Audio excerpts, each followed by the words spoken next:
Koumba Baldé, présidente Club Valeurs d'Afrique, Dakar.e.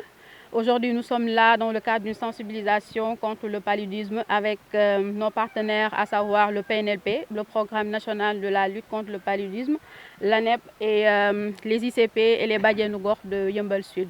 En fait, le choix n'est pas fortuit. Comme vous pouvez le constater, là où nous sommes, c'est une zone à risque.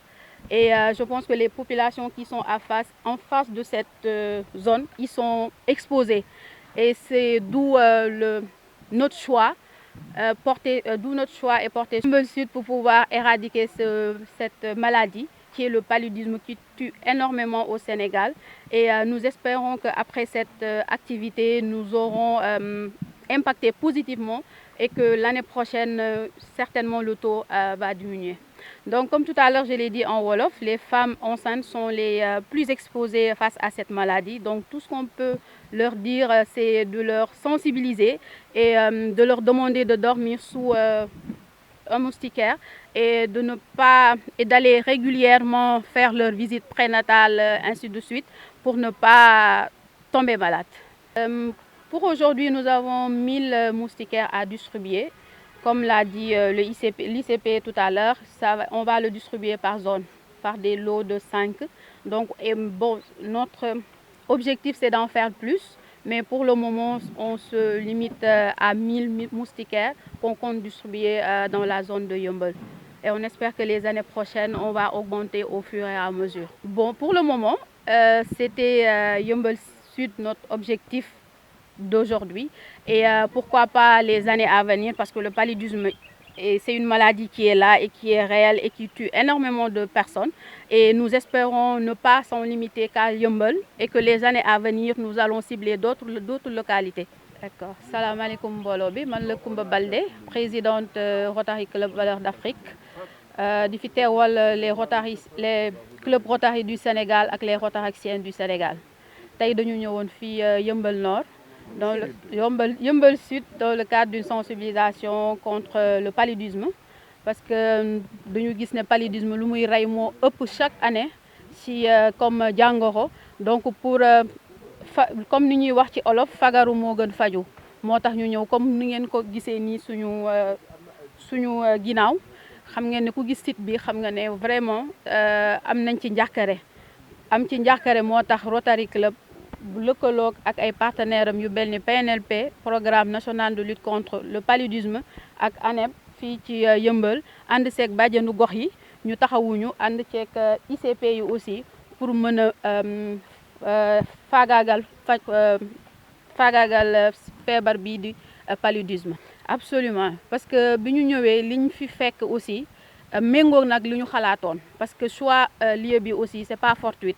Xëyuñu xëy rek ñëw ci localité bi, dañu gëstu xam ne localité bi kat soxla nañu suñu ndimbal, soxla nañu ndimbalu soxla nañu ndimbalu PNLP, soxla nañu ndimbalu ICP yi, soxla nañu ndimbalu bàjjenu gox yi. Moo tax ñun ak aussi Rotary ak Rotaraksiens yi ñu boole lu néew lu ñu am ñëw jàppale leen pour def sensibilisation. Comme ni ma ko waxee sànq, fagaru moo gën faju, parce que dara nga xaar ba feebar bi am fu mu toll ci yow ba gañe la, parce que xam nañ ne paludisme lu muy rey dafa bëri.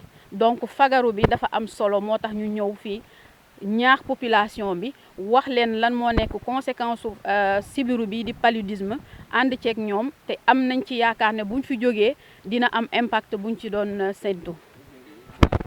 Message bu ñuy lancé ñi nga xam ne jigéen ñi wannu lor yi, parce que ñoom ñoo gën a exposé wu ci feebar bii di paludisme.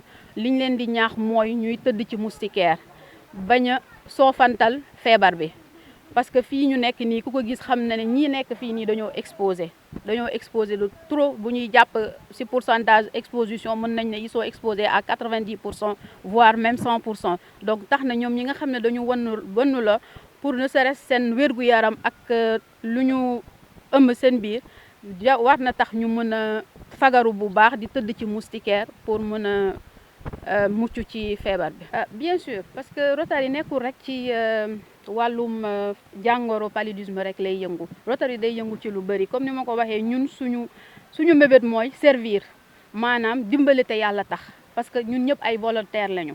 Rotary lépp loo xam ne gis na problème boo xam ne ci population la ci benn population la nekk te mu xam ne war na ci mën a saafara def saafara wala mën na ci war a def dara as tuut lu ñu am ak suñuy partenaire aussi lu ñuy jàppale dinañ ko def ba tax na nekkul ci lii rek la ñuy yem ci paludisme nu ñuy def leneen ak leneen ñu ngi koy def dañuy dimbali ndaw yi aussi ci entrepreneuriat dañ koy def santé de la mère et de l'enfant également dañ koy def dañuy yëngu ci loolu dañuy yëngu ci lu bëree bëri. Je m'appelle Massata Ndoye, je suis responsable de l'organisation association ANBEP qui est un des partenaires du Rotary Club au niveau de Yeumbeul.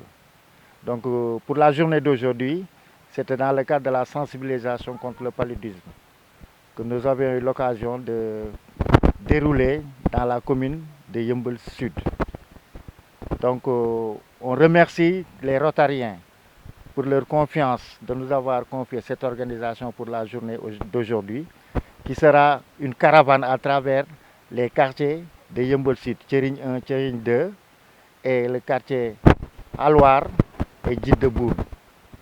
Donc c'est une journée qui vient à son heure, parce que dans la zone où nous sommes, c'est une zone très exposée par rapport au paludisme, parce qu'étant un vecteur de moustiques. Tout autour de nous, vous voyez les arbustes derrière nous. Ici, dans cette zone où nous sommes, c'était 44 concessions qui étaient là, dont ils ont été quittés à cause des inondations. Donc je crois que cette journée, à travers cette caravane de sensibilisation sur le paludisme, ne sera qu'un début pour ce long partenariat avec le Rotary Club au niveau de Yeumbeul Sud.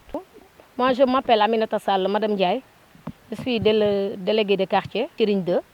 Je suis aussi le représentant du maire, M. le maire honorable député Bara Gaye.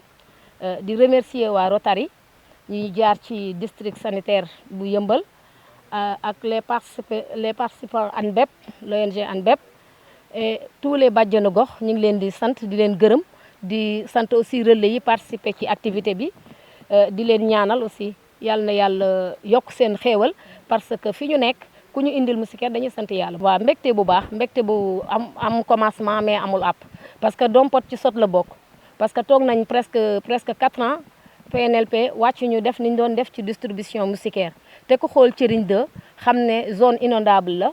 te li ñuy dund tous les jours moom la ñuy dund du 1er au 30 nit ñi dañuy obligé di tëdd ci moustiquaire bu ñu demee ba moustiquaire yooyu nekk en rupture ñu am partenaire bu ko indi muy waa Rotary dañ leen di sant di leen gërëm.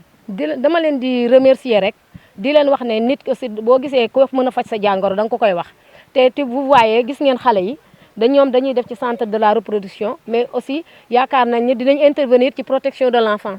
parce que xale yaa ngi nii amuñu ñu leen occupé lors des vacances te ñu ngi nekk ci moment vacances pour bu ñu amoon patronat bu ñu leen mën a occupé ba xale yi du ñu dem ci TIFA bi gis ngeen leen dañ taxaw fii rek mais ñoom fii la ñuy joué fii mooy seen zone divertissement te suñu amoon lu ñu leen occupé dañ leen di jële fii yóbbu leen feneen kon ñu ngi leen di sant bu baax buñ ci mënee gën a jàpp ñu jàpp ci jàppale leen ba nga xam ne dinañ jàppale xale yi à travers bàjjen yi ak relais yi